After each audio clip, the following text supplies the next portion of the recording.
I propose a more diverse form of narrative. I do not want one particular emphasis on one trope. I think any emphasis on a trope is harmful, and this towards the innocence lost trope is particularly harmful, will be explained in my argumentation. First, why the innocence lost hope is harmful. The advent of pop culture capitalizing on a child's grief or a victim's grief and the horrors of his life is detrimental for a lot of individuals. On that point, Take a seat. How is the innocent trope portrayed and played on TV and media? Number one, in order to use innocence of the innocent lost plot, the media or publishing companies more often than not sensationalize these instances. They would make this the defining highlight of that character's personality or that character's background, which means it more often than not, these individuals will be affected and these individuals will be influenced by that narrative. Why do we say so? Take a seat. More often than not, we invest our lives into pop culture and we invest our lives into these stories. If this character feels harm, we will also feel harm. If that character feels that there is no more hope, we will also feel that there is no more hope. In more often than most of the cases, we discuss it and debate this on forums, and we invest our time and our time and interest into these characters. Why then do I believe that this is harmful? I'll talk to you why this is harmful in two parts. One, why it is harmful to children, and second, why it is harmful to minorities and victims of abuse. But before that, take a seat.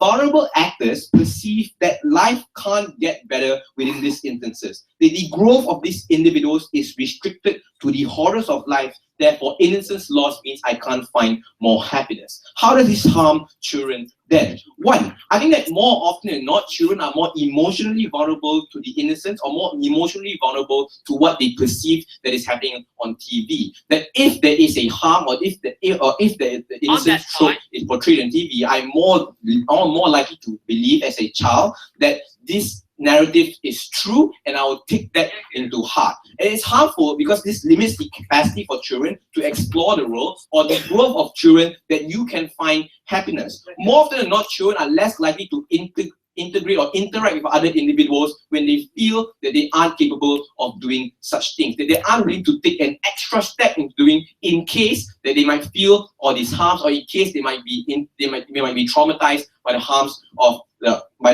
the realities of this world. And I think that it's harmful because children more often than not should be able to explore things that isn't restricted to one particular medium, in which case it is the innocence lost trope. Second, this is harmful for minorities because they are less likely to be able to go further. It means they are more like these minorities or victims of abuse are more likely to believe that their circumstances is the best for them, that there is no other better avenue for them, because in reality or the horrors of life restricts you from doing so. And if you go further, you are more likely to be harmed. If you are going further, you are more likely to be discriminated, you are less likely to succeed, because there is no way you can succeed when the media tells you that innocence will be lost even till the end, and even until the end of that story. More often than not, minorities and victims of abuse will internalize this harm, and that is particularly harmful. It is important for us that we need to show that hope can return to these individuals, that life has more meaning to that than just of the horrors of reality. But before I move on, I'll take one from closing. If it is true that this trope is that harmful, why do you still include it in your diverse range of tropes? I think that leads on to my second argumentation, why an emphasis on a particular trope would force media companies to escalate that trope even more and make it much more gory, much more disgusting, and much more harmful. But before I move on to my second argumentation, I'd like to conclude the previous one first. Why is this harmful? For two reasons. One, these are victims of abuse that will self-internalize those harms. For example, in Fargo, when these individuals or victims were raped in that show, they were shamed, that they are shamed for being victims of rape. And more often than not, these are self-internalizing abuses that happens towards these victims of abuse that is harmful. Second, they are less likely to seek help. More often than not in Game of Thrones, they are more likely to take this into your heart and say that you are at fault. More often than not, in the case where Queen Cersei walked down the road and people threw stones at her, this is when they believe that she is always at fault. In cases like this, we think individuals or victims of abuse are less likely to seek help, rather than just to accept that this is my fate and no other fate can help me. My second argumentation, why escalation is harmful. Because media companies need to necessarily compete with each other to gain more viewership. They are more likely to upscale the harms of innocence, the innocence loss trope. That means if I don't do it, another media company would do it. So I'm more likely to keep upscaling the harms of innocence trope loss, make it more disgusting, try to make it more realistic, like, and exaggerate those situations. Why do I believe this is then harmful? In order for media companies to continue upscaling, they have to play to a commercialized level of what majority thinks is best. What I mean by this is that the harms towards these victims are more often than not harms towards white individuals in those situations. More often than not, in shows like Fargo or Game of Thrones, more individuals who face rape abusers or victims of this circumstance of innocent lost troops are more often than not privileged and white individuals because it seems more palatable to the audience. And I think that in this circumstance, it's extremely harmful for us to continue on the emphasis of the innocence lost trope. With that being said, we are extremely proud to propose. Thank you very much. I'd like to invite the leader of the opposition.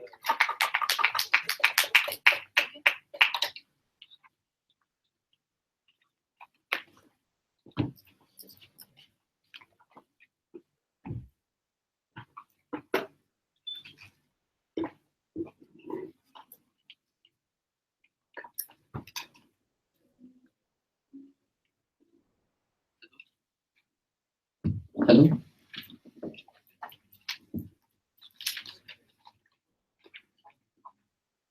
In a world where life has thrown everything it possibly can at you and made you suffer through things that no one ever should, we believe that these individuals need an outlet. We believe that these individuals need to be able to relate to something, to be able to have a world that they can at least relate with, feel the harms that they also felt in the real world, and see that there is actually hope at the end of the day, that there is a form of way that they can continue living. We will characterize to you as to the unique nuances that exist in innocence lost tropes. Why is it that companies continue to use it, and why is it that these nuances are what we believe that the victims in status quo will actually focus on and will be able to relate to. Our stance is this: we believe that what happened to you is terrible, but we believe that what happened to you as an individual is horrible, and we want to make you feel better, not about what happened to you, but make you feel better as a person, that recognizing what happened to you is bad and that there is light at the end of the tunnel. What is our trade-off? We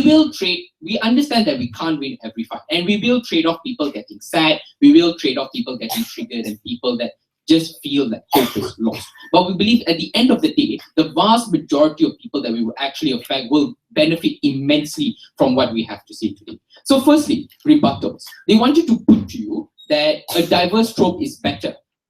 I don't understand this argument much, because it still means that innocence lost tropes will still be there. But Benjamin's first analysis about how these companies are money-minded and want to capitalize on things also means that your innocence lost trope movies and shows will just be promoted that much more. At the end of the day, people will still just watch it more, right? But we understand what he means by saying that people want to watch, but he wants people to watch other types of tropes much more. But we put to you that there is an inherent good in innocence lost tropes. We believe that more people should watch it, and we are okay if companies continue to make it worse, because we believe that people need, especially people who've gone through a terrible life, need something to be able to relate to as well. Something that is at least as close to the horrors that they had to go through in real life. If they internalize it like how he said they would, then we think that there is an end of the tunnel where that internalization will actually translate to an outcome which will be better for them through the nuances in this trope. And if the companies do continue upscaling it, we think that that is good for us.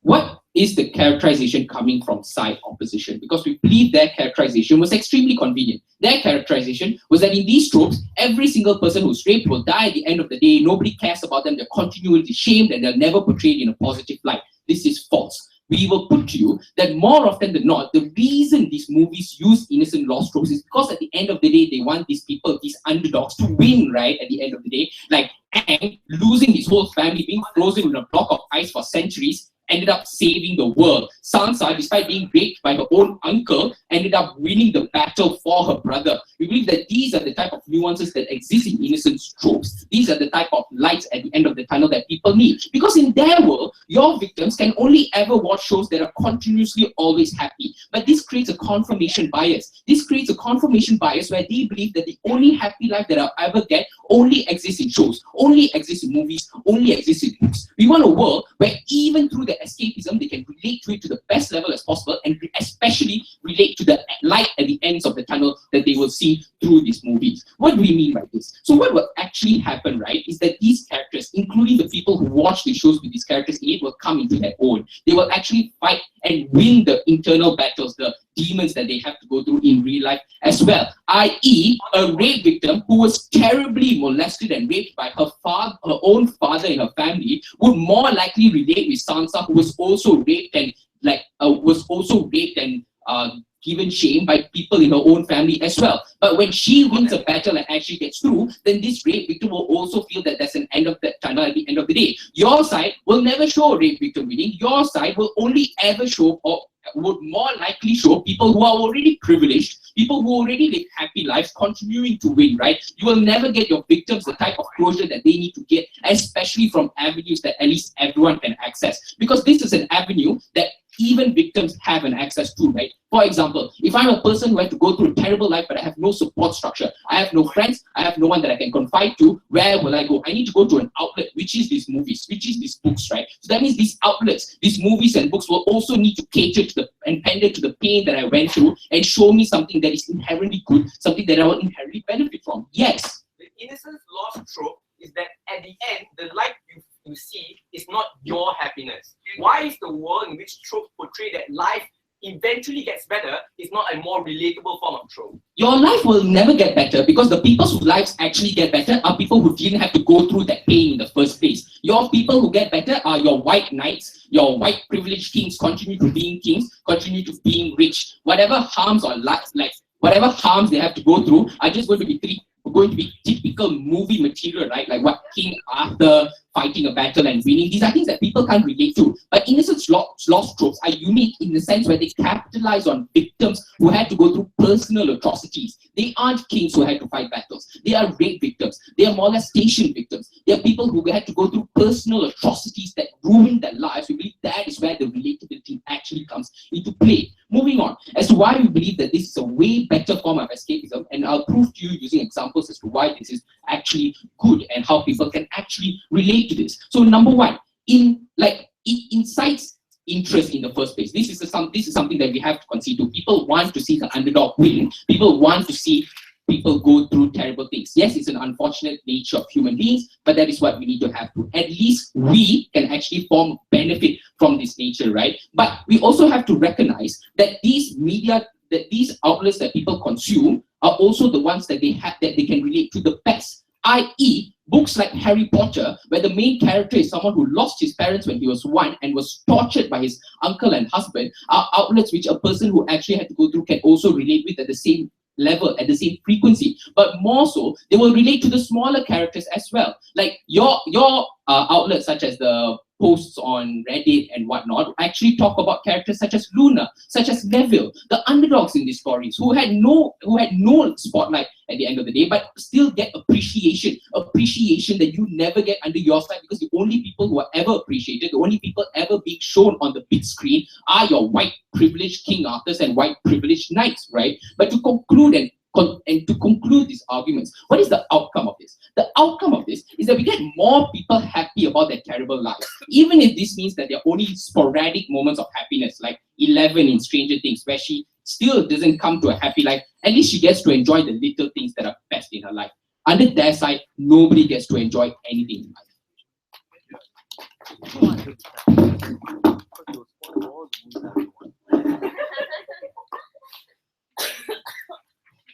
Thank you very much. I'd like to invite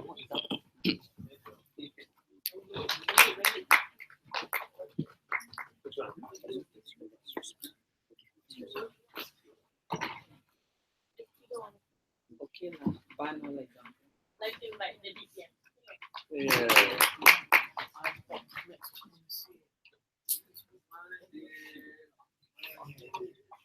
Why would I feel that?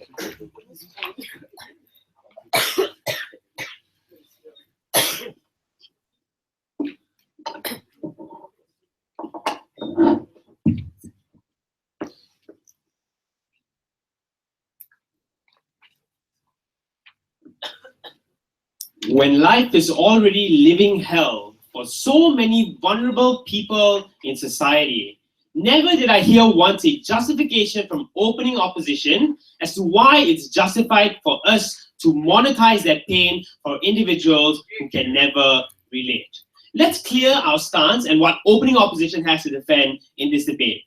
The world of opening opposition has to defend the most painful and sad forms of media. That is to say, Harry Potter and the underdog stories are things that exist under our world, because all of the benefits of allowing rape victims to come to terms with their lives that opening opposition wanted to claim cannot happen if they also defend stories where the lives of these people get better. Because the truth is, for a lot of vulnerable actors, life doesn't get better. My argument is why it's important for us to provide strong forms of escapism for vulnerable actors, and why putting narratives that life cannot get better is the worst off thing that you can do for these individuals. But before that, two issues of rebuttal.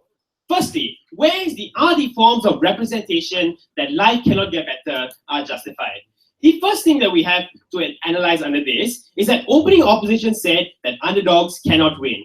But in their work, if they win, then they cannot accrue the benefits of relation. Because in real life, people who face trauma do not win. Oftentimes, a woman will not win the sexual assault case that she is pursuing. Oftentimes, an African American can't break out of the cycle of poverty that they are in. That means if an underdog wins in the world of opposition, in opening opposition, relatability is far harder to achieve. We don't think you can accrue the forms of escapism under that world. But we think more importantly, the analysis we provided to you is that with diverse tropes, you mitigate the sense of trauma that a lot of these individuals feel when they subscribe to these mediums. Because we analyzed to you my Prime Minister's speech when unresponded. Oftentimes, vulnerable actors go to pop culture to escape the atrocities of their life that they are in. That means when they see more events that they already feel on a daily basis represented on the big screen, they are less likely to go through these things, and they're less likely to achieve the benefits of escapism that the House wanted. But more importantly, let's analyze the kinds of representation that currently exists. Because if we can prove to you that the representation is harmful, the very existence of representation does not justify facilitating rehabilitation. So what are the kinds of representation that exist? Oftentimes, white individuals in these shows will be portrayed as a sympathetic figure, whether they are victims or whether they are criminals. There's often a justified reason as to why people commit crimes.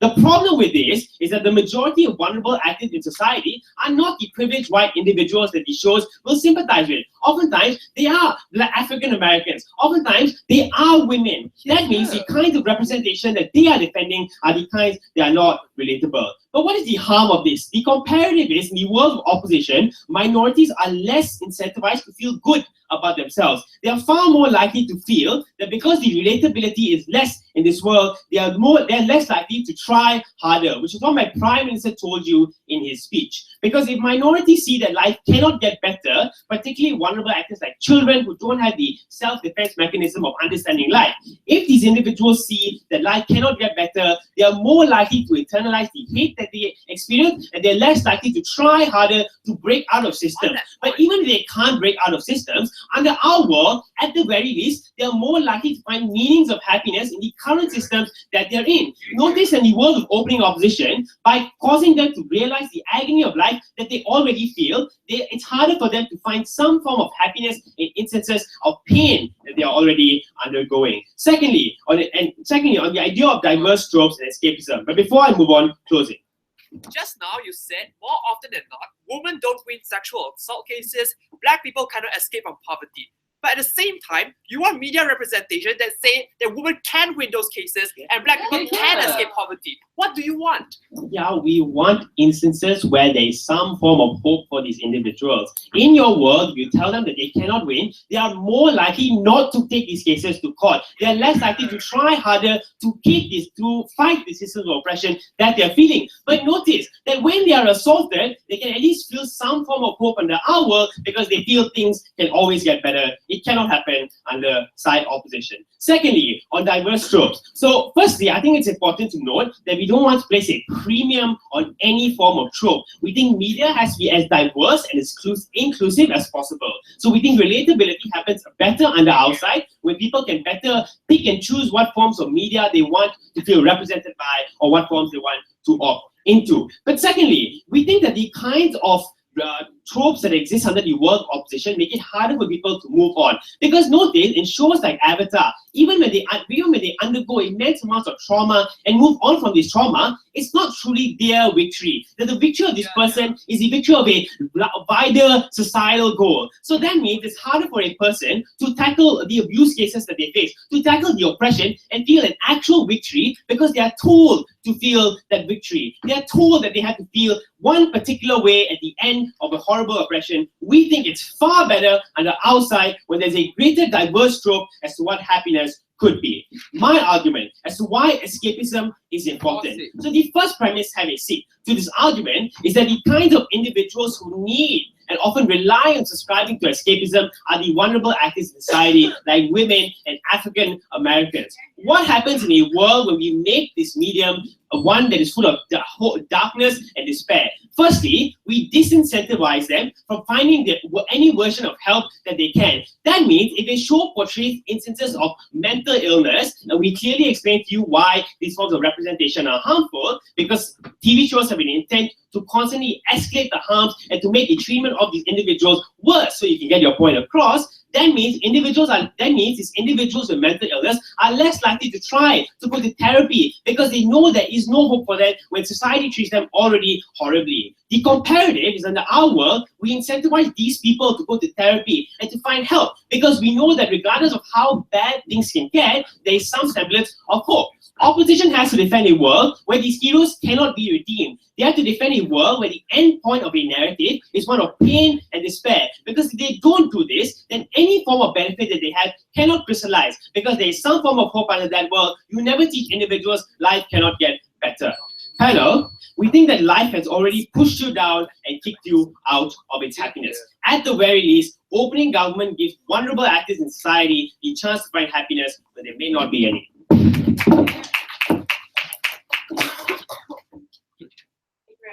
To put the opening stage, I'd like to invite Ms. Yeah, sure. Hello? Can everyone hear me? Let's be realistic. Hope is not promised. Reality is. In our world, we may have a rape victim that will never be happy in terms of never winning that court case. But the reality is that she can be happy in the sporadic moments. It's like sporadic moments of happiness that get to exist in our lives. In comparison to that rape victim in opening government's world who will win, but is an unreasonable rape victim because that's not what happens in reality, right?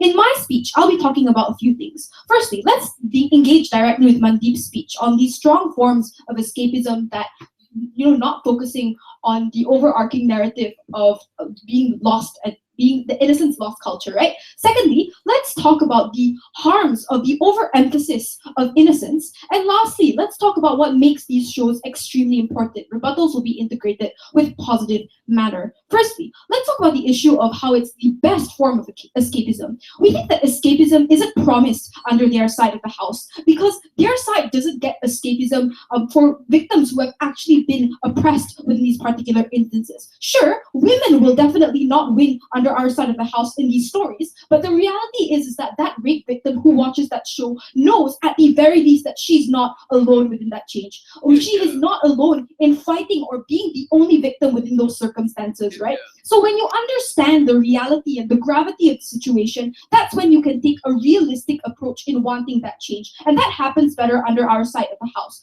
When rape victims are portrayed as individuals who can never win, that's when there is an initiative for rape victims to want to come out and fight for these women, right? That's why that change and discourse brings into non-governmental organizations to help victims, which is less likely to happen in their world because these victims think that going into court is easy, right? When when it's portrayed as easy in their world, right? People will never be happy with the circumstances that they're in because the shows that they are watching are shows that are unreasonable, shows that make life seem that it's an easy choice. And we think that hope at the end of the tunnel is better off going away rather than being unable to fulfill that promise, to fulfill that hope. We think that reality is better and for these individuals to face the horrible things that happen within their life. Second issue, let's talk about the horrible instances that people face, right? We think that because Benjamin wasn't punished enough in talking about the sensationalization of media and how it capitalizes on emotions, right? We think that if a majority of individuals find some form of relatability and palatability, we're okay with corporations exploiting it, right? We're perfectly fine with corporations wanting to manifest a lot of emotions into these shows, even if it's at the harshest extent, because these are individuals who will get to relate to this at the very least, right? Because if you can't relate winning a court case, you can at the very least relate to you having the ability to fight in the first place, right? We think that no, thank you. In his speech talking about limiting the capacity to find other avenues in the world, we think that that's not mutually exclusive. We think even if we have to take that trade-off, trauma is a good trade-off if reality portrays the ability for you and gets you to structure your way in life realistically, right? Your minorities and your innocence being lost is a good thing because the fact that you're overemphasizing on innocence is a horrible thing because it doesn't give you the ability to facilitate your life the way that you should, right? Individuals are less likely to report under your side of the house when they never really had an outlet to begin with, right? When they never had the opportunity to know the realistic terms, to know that they are alone and internalizing that pain, knowing that there is no show that they can show them how horrible it is to be raped in actuality. But before I move on, yes. No matter what happens in character in your world, the character will always feel regret at their outcome. Yes. How does that incentivize a victim to find help in your world? If regret happens in our world, we think that that's fine, right? But the thing is that regret at the end of the day allows other individuals who watch those shows to find a better structure in finding a way to fight for the battles that they're struggling with, right? Rather than thinking in an idealistic world that they'll always win, because that's not what this debate is about. But let's talk about how the overarching narrative of innocence is harmful towards individuals.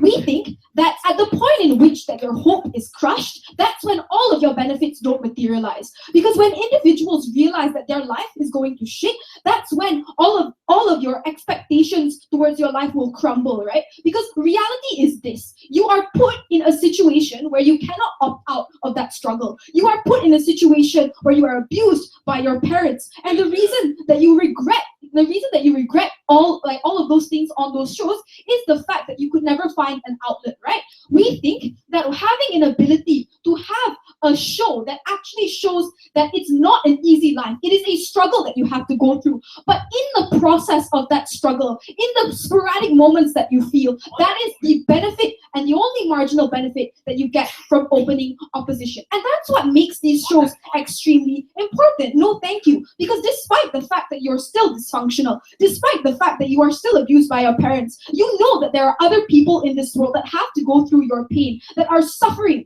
that are always going to be taken their innocence away, because innocence is always going to be chipped away from an individual, and we do not think that that's necessarily a bad thing, because the trade-off is this: when you have the ability to understand that your reality will always be harsh, that's when you can find different sets of mediums to get rid of it. It doesn't matter how many happy shows you watch. If your happy shows don't show the reality of what the world looks like, that doesn't make you happy at the end of the day, because the outcome of that is your ability for your hope to be crushed, and false hope is worse than any form of reality that you can face. That is the reason why a lot of poor people end up dying thinking that, wow, there was no one there to save me. That's why there are a lot of abused people at the end of the day having hope that their possessive and abusive boyfriend will fix themselves is sad, because at the end of the day they had to still go through that suffering. That form of hope that you instill towards individuals is harmful, because it can never be promised or it can never be committed from these shows, right? Your innocence is what causes people to always remain in abusive relationships or in a particular circumstance that you cannot change. The ability for you to understand that you do not have hope is something that takes a lot of perseverance and takes a lot of resilience from an individual. For you to understand that the world does not function in the way that you want it to, but still can find sporadic moments of happiness in that process, that makes you a proper, a great, and a wonderful individual. Yeah, yeah. Thank you very much. I would like to invite member of the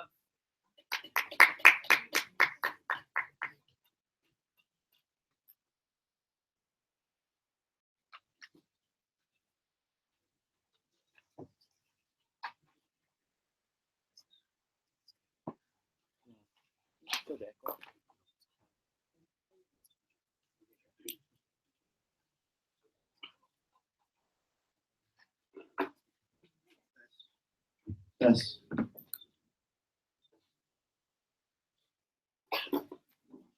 It is depressing that all these shows and the way in which they portray all these horrible things happen to people is that the only way they can find happiness or the only way they can find solace is to get over these particular things. The way they show these individuals being distressed by all these situations, the way in which the only way I can achieve happiness is to do a monumental thing in which finally I can find solace. I think that all these horrible abuse and rapes that happen are already bad. But the point at which the way in which media portrays all these things as to the definitive moment of your life, the only way you can achieve happiness and the happy ending is you going over that horrible thing. It defines your life. It makes an individual forced to predicate his life or her life to get over all these horrible situations. I think that's the worst thing you can do. Because although for some individuals who do get over it is the best thing in their lives, the reality is most people don't. Most people don't get over these particular things. And the way in which media portrays these individuals is that the only way they can be happy, the happy ending and like making you a better person is for you to get over these particular situations. I think that's the most horrible thing you can do towards these vulnerable individuals. Sit down. I have a few extensions, but before that, responses towards opening opposition. They said that you need to give people hope and relatability. You need to show that these issues do happen. I think that without this trope, these things can happen. Like we can always have like forums and people talking about these particular things. I think that our opposition towards the exposure towards these things is how these stories go out, right? So the difference is, more often than not, these stories are always untrue and it's unrealistic, right? For you to get over your uncle dying, you need to save Manhattan. All these things show that for you to be able to get over your particular sadness or things, you need to go through a lot of processes, right? The thing is, what are these processes for individuals? Because you may be able to relate that these things do happen, but all the times people do not know what to do to get over it. These stories tell you that you need to do something, or you need to go against your abusive dad. Sometimes all these things will lead to worse things, right? And I think that the most important thing coming out from this response is that for you to get over things is up to you. But for what media does is that they tell you that you need to face all the problems that you have and you need to actively go against it. For the individuals who can't, I think it's horrible for these individuals. These individuals who lose the ultimate hope they have. For you to get over your problems doesn't necessarily mean that you have to go through all these horrible struggles, but sometimes for you to come to terms that was the past of my life and I'm a new person. I'm away from this oppressive relationships. This can only happen under our side.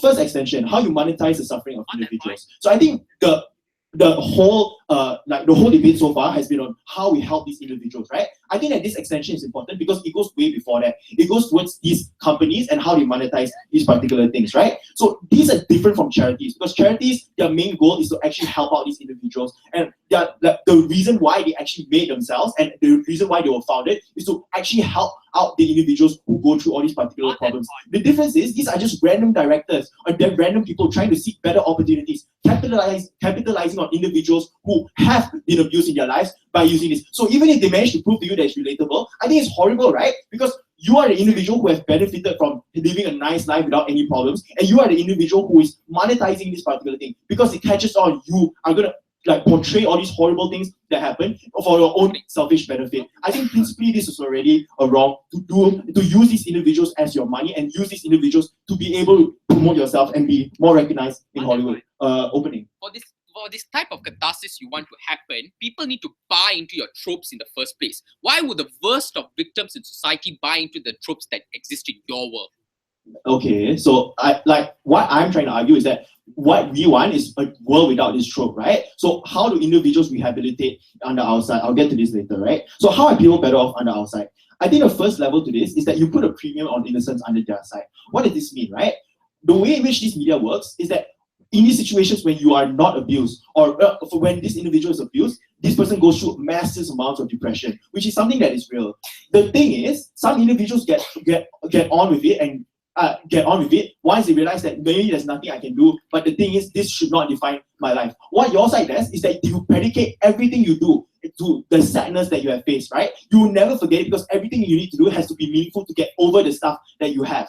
This means that under your side, you place a premium on individuals who have not faced these particular things. What do I mean by this? There are two people that will idolize after this. Number one, the people who don't go through all these horrible things. Or the second, the people who manage to overcome their problems and their innocence, who overcome their problems, right? What does this mean, right? Because under your side, people will fetishize these individuals who manage to get over it. People will idolize these individuals, right? But for the people who don't, these people will always people will less likely to help them, right? Individuals will always say that, hey, don't worry, there's a way out, without actually trying to find a way out for these individuals. This is what happens when you see all these tropes, because you think it's something that's easy to get over, right? You're just going to say that, hey, why don't you just I've seen all these things happen in pop culture already, and I think it's okay for you.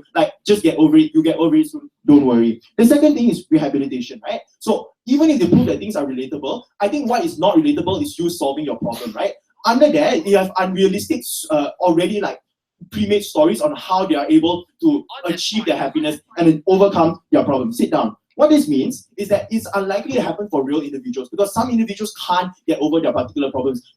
Under your side, you always have to do one monumental thing. You always have to do something meaningful to be able to get over your abuse and get over the problems that you face. I think that this is unlikely to happen in real life, right? Sometimes for people to get over their problems, they just need to realize that maybe this is something that is horrible and has happened in my life, but at least that doesn't define who I am. I don't have to do something monumental to get over it. I can just come to terms with who I am. This is less likely to happen in movies because movies, you always want to make everyone excited, right? I have to do this amazing thing. I fought against this horrible person. What this means is that you always have to do something big for these individuals to move on. So even if they manage to prove that this is more relatable, I think that the harm is that for the individuals who relate to it, they will never actually derive benefits from it because they always have to do something amazing and something that maybe they cannot do. Thirdly, the third level to this is how you normalize this culture, right? So I think that you normalize this culture because the more often people watch this, number one, the shock value of rape isn't really there. Because you watch a lot of these stories of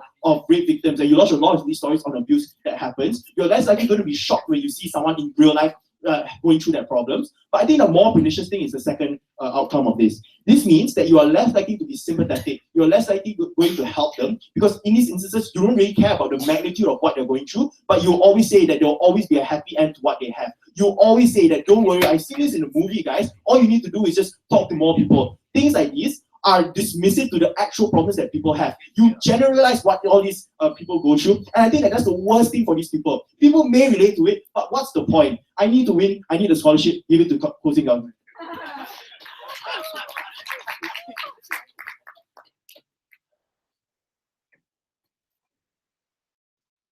you very much. I'd like to invite member. Is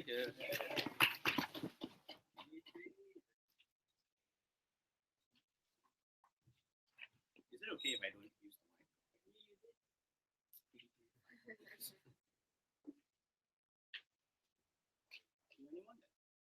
Sorry. To anyone that plans on reading the Injustice comics after this, I apologize in advance. The death of Lois Lane was enough to break the Man of Steel.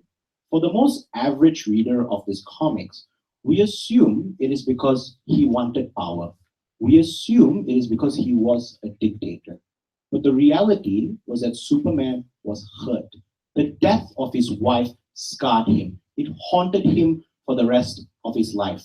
This is a reality that victims face every day, whether it's victims of sexual assault, whether it's victims of racism. The effects that these people face never go away, and I think it is time we start recognizing it, and I think it is about time we start helping these individuals. In the side of closing opposition, this is our stance. Two stances. Firstly, we defend the usage of innocence trope. Second stance, we will celebrate the usage of the innocence trope as well. If the problem coming from government is mainly about minority representation, we would be happy to extend this trope to represent the sufferings of as many minorities as possible. If it means depicting the suffering of an Indian Malaysian in Malaysia, we would happily do so as well. What is the standard this debate must be adjudicated by?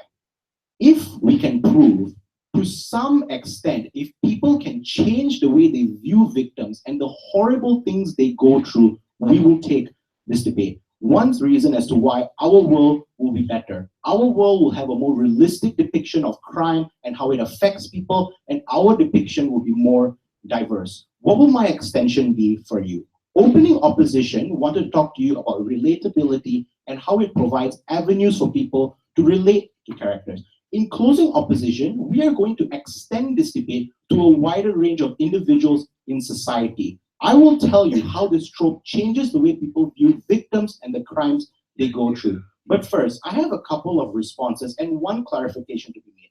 So first of all, in the world of opposition, individuals still go to rehab. Individuals and characters in these shows will still get the happy ending, but the difference is that they will still forever be scarred. So if the character had a certain death that affected them in the past, they will still be a hero. They will still go to King's Landing and take out Queen Cersei, but the reality is that he or she will consistently remember the armies and the families they lost. First of all, I will want to respond to opening government on hope. The proposal coming from opening government is this. When a victim sees a show that depicts the hopelessness, they become more hopeless and more depressed. I think their proposal makes things worse because their world is a world where rape victims are told that life is going to be better. You will be happy at one point. A victim of racism will be happy. But the problem is victims don't feel better. Oftentimes, these are crimes that are deeply traumatizing in nature and oftentimes do not go away. The effects that you face from a certain crime, the effects of racism haunt you for the rest of their life. I think victims in their world feel worse at the point at which that you go for rehab, at the point at which that you are exposed to all these shows telling you that you should be happy, but you don't feel like you're becoming happier. You think there's something wrong with you. Was it the rape that changed you? Did the rape change the individual that you became? That is worse in their world. Second thing, will people seek help more? I think when a victim goes to rehab and is told that all of these shows reinforce a narrative that eventually you are going to become happier, but they don't feel happier, they will feel like the treatment is not working. They will feel like they have to take another stance to find another treatment. Less people are likely to go for treatment in their world because the realistic and the nitty-gritty parts of the crime that was committed against them is not taken into account. Second thing, on upscaling. I prefer a world where Americans and white America is exposed to the suffering that African Americans have to face. I prefer a world where I, as a male, am faced with the privilege that if my female counterpart is raped, she is not likely to get a court. If I empathize more with this individual, if I help this individual, and if I realize that these people are in worse conditions, I will take more active steps to help them. The good wife shamed me and reminded me of my male privilege. I think everyone else should too. But before I move into my extension, closing. So for an individual who has been raped, it would be their life. It would be the story of their life. But for some individuals who move on from it and finally think that I'm free from these chains, how does your trope tell them? Because the only thing your trope does is that you always have to remember it. It's what you always have to get, even when you find happiness. Thank you. No, they will never move on. It will always be with them. I will prove this in my extension. Firstly, how does this trope affect victims? The first, people are told that they must become better. People are told that life becomes better, but oftentimes they don't. Horrible incidences change you. You may be able to attain some sort of leg up. Maybe you're not likely to feel as afraid when you're going out anymore. But at the point in which you are sexually assaulted, that fear of being around men is still there. You may not be as traumatized as you were earlier, but that fear that the event placed in you is still there. When you're in a group of men, you move away. You don't want to be near them because of the fear that this event placed in you. What this means, and the problem is that people oftentimes do not recognize this. People do not recognize that rape is a long-lasting effect and horrible incidences have long-lasting effects on people. The problem with the world of government is that they simplify complex tragedies to simple realities that can be solved with 6 years of rehabilitation. No one that goes to rehabilitation tells themselves that they forgot the horrible thing that happened to them. It reminds them, they are reminded of it every day. How do we change this? When people are exposed to this reality, when people are exposed to reality of rape, of sexual assault and racism, we understand, we can empathize more with these people because we are shown the nitty-gritty of it. We're shown the reality that people do not get better, but people can live better lives. Just because someone smiles, that doesn't mean they're not dying on the inside. What this means is that for these people, if I can recognize that they are suffering and they are still normal, that is a world that we will defend. In conclusion, what have I given you in this debate? We have told you that crimes and tragedies are complex. We must not simplify them. We must not tell people that they can get better without truly understanding how these people feel. The worst thing to tell a person who is hurting is to tell them to get better. We should recognize that victims oftentimes do not have the avenue to become better and don't have the capacity to become better. These people should be represented, not ignored, and not to fulfill the happiness of the privileged.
Hello.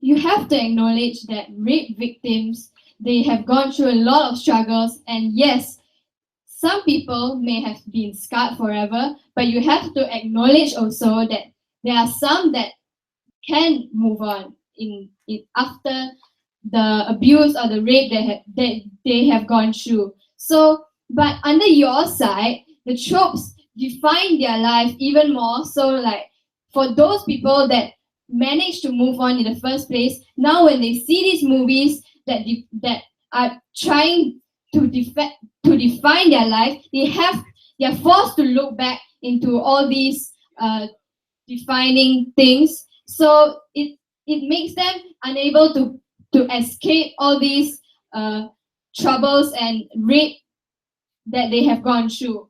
So I'm going to engage on the opposition, what they have said. Firstly, the closing opposition said that incidents have long-lasting effects, and they should really recognize that we should really recognize all these long-lasting effects, and it will forever scar them for life, right? But we think that on closing government, that these long-lasting effects will happen no matter what. But the difference is that on our side, it highlights it even more, right? Because your side, it will only trap them in this circle that rape is what defines me. But on the our side, it is on the scale, it is much lesser, right? Because now that these things don't define them as much as they do on your side. And they said something about being nicer to people and stuff like that, right? But we think that it is not true because it is unlikely to happen because that they know what they are going through, right? And the second thing is that they don't show people how to be nicer, right? Because they don't show them how to deal with these nuances in these movies. And that is why we think that we will win on these issues. And moving on is about which side is better for these suffering individuals on the ground. So their side, they always say that they always have a way out and they will always be able to overcome all these sufferings, right? But no one will even want to care about them in the first place because they will, as you guys say in your context, that there will always be light in the end of the tunnel and there will be always hope for them so that they can always climb out of their shadows and stuff like that, right? But just because of that there will always be hope, this is why that no one will want to care about these people because now they think that all these victims, they can be able to move out of their shadows so they are not as vulnerable as you think, and that is why we don't really need to care about them anymore. But on our side, these people get more help and more attention because now they are more likely to care about these suffering individuals on the ground because these tropes don't give them like there will always be hope in the end of the day, and these people still suffer and we must actually try to care about it and do something about it, right? And so at least there are more people caring about these suffering individuals on the ground, and we think that is a massive benefit that we would derive from this, right? So before I move on, we acknowledge that some people will sympathize, right? But most of these movies, they always portray that these individuals, after they suffer, they will always have to do something to overcome their pain, and they will always be able to succeed in the end of the day, right? So more often than not, these people that watch these movies will not be able to sympathize with them that much because they think that in the end of the day, they will always be able to come out of their shadows, and we think that is very harmful. So the second thing is why our sanction is so important in this debate, right? So Luke told you about how this will only normalize the culture and all the outcomes, right? So the outcomes is that people don't get help in the end of the day, and people just don't care because now these people can always come out of their shadows, and we think that is very sad, right? But on the rehabilitation point, we think that Superman has to save people just to find meaning in his life, and we think that that is a very bad thing and bad culture because now he has to do something very monumental in his life just to get out of his shadows, and we don't think that is really necessary for these suffering individuals on the ground, and it is not the victims' blame in the first. We should not blame these victims in the first place because it wasn't their fault at all, right? So on the monetizing issue, right? So these directors shouldn't. It's horrible, right, for these directors to make profit just to make these movies of suffering just to garner more attention and more money and more profit from these movies just because that more people will be able to relate, right? But we think that it's very horrible for these directors to do so because it is very immoral and it is very unfair for these individuals because they have gone through so much suffering and they shouldn't be treated like that and be used as an object just to gain money and profit in the end of the day. And we think that is why we win in this debate. Thank you. Yeah. Thank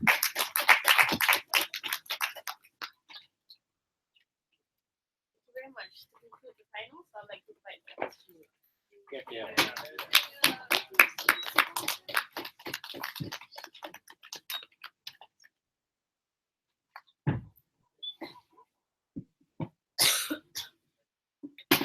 Testing.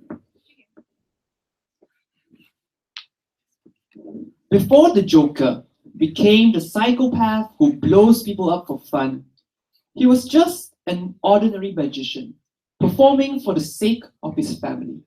But when his friends betrayed him, thrown him into a well filled with acid, and forced him to go insane, that's when he changed. His evil was not his fault. It was the fault of circumstance. And it's about time we show wider society that reality. I have two issues. Firstly, on how individuals view themselves, and this deals with a majority of substantiation coming from both government houses. And secondly, on the more important part, on how wider society views these victims. First issue, how individuals view themselves. From closing government, we heard that this trope makes it harder for these individuals to move on. I have three responses. Firstly, this premise, have a seat. This argument is built on the premise that these individuals can fully move on, which we never heard any form of analysis on why they are, except the fact that some people do, some people don't. So for the people who don't, they already lose out. But secondly, why even if they move on, it is still the defining part of their life. Even for a rape victim who has moved on, who has came to terms with the fact that they were raped, even when they are in a happy and loving family, every time they go through sexual intercourse with their loved one, mind you, they still relive the pain, the humiliation, and the disgrace that they felt during the time of their rape. Have a seat. Have a seat. Therefore, we argue to you that no one really moves on from life-changing traumatic events. Have a seat. But thirdly, even if they are people who move on, we believe that these people are less important stakeholders in this debate based on the fact that they have moved on. But even if they do move back and they do get triggered again, at least in our world, there's a better support structure, there's a more empathetic society that is ready to help them, and that's why we will take the trade-off of some people moving back. Have a seat. But secondly, opening government wants to talk about hope, and why is it better? Navin already told you why that's terrible. When you give people hope that they can get better, more often than not in these movies, get better by themselves, you place an unfair burden on them. When someone goes to therapy for alcoholism and feels that they aren't really getting better, they don't blame society, they blame themselves. Have a seat. They feel that they aren't doing enough to get better, that their efforts aren't good enough and they are failures. We think hope is terrible. But secondly, how society views these victims, but before that, opening. Maybe these victims find it difficult to find happiness. However, in your world, these individuals would feel that life is already over. Don't you think that it's better for these individuals to at least find some sort of meaning in their life? Clarification. The innocence lost trope isn't that this person will be dysfunctional for the rest of their lives. This individual will still be functional, will still be able to do things. It's just that they're scarred forever. They might be happy, but they won't be as happy as before the traumatic event happened. Have a seat. So we reject the premise that these people will be useless, people who can never achieve anything, right? So these people will still be functional. It's just that they are scarred. And why is that important? Why Navi's extension was especially important. Because we tell you that for people who went through traumatic experiences, they know what it feels like. But for wider society who are privileged enough to not face discrimination, not face sexual assault, popular culture is often the only access route for them to know the pains and the trauma of this victim. And this is why Navi's extension was particularly important and why we delineate from opening opposition. Because we don't think it's enough to talk about relatability. We think we need to make society, people who haven't gone through these experiences, at least have some sort of picture of what it means to go through this trauma. Closing government said that people can climb out of their shadow. And why is that important? This gives society a reason to expect these people to get out of their shadow themselves. Have a seat. And all the harms that closing government talked about society being less willing to help, society expecting them to help themselves or having less NGOs to support them, all of those harms will be amplified in a world where the innocence lost trope, where people can be forever emotionally scarred,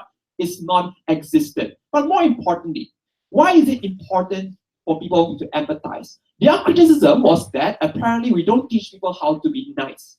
We tell you that people aren't nice not because they don't know how, it's because they don't feel the need to have a seat. They don't feel a need to empathize because they feel that if a person was raped and they went through rehab and if the person was put in jail, it should be fine. But retribution is never enough. Even in the best case scenario where all rapists go to jail, it is still not enough for that woman who was raped. The person will still feel emotionally trapped, and even if that person picks themselves up, even if that person becomes successful in their lives, Navin's one line, which was so powerful, which was never rebutted, said that even if they can be the most successful person out there, that life-changing experience, have a seat, will haunt them forever. So how do we change society viewpoint?